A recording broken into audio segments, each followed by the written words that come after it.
আর পর্বত, নদী, নালা, খাল, বিল, এই আমাদের মাতৃভূমি।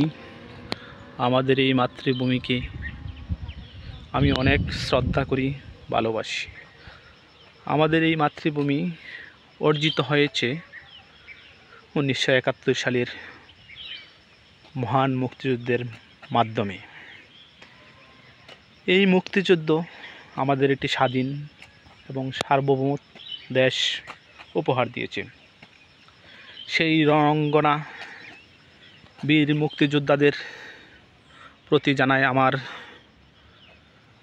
শ্রদ্ধাঞ্জলি। 1971 সালের মহান মুক্তিযুদ্ধে যারা শহীদ হয়েছেন, মা বোনের ইজ্জত দিয়েছেন, ত্যাগ স্বীকার করেছেন, সেই সব মহান যোদ্ধাদের আমি জানাই শত কোটি প্রণাম।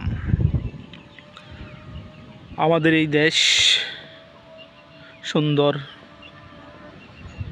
সুফলা, শস্য শ্যামলা এই দেশ।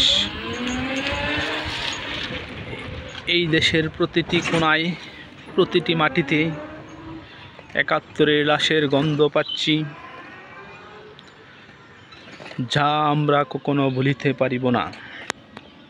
আমরা এই দেশের প্রতি সবাইকে শ্রদ্ধাশীল হওয়ার আহ্বান জানাই।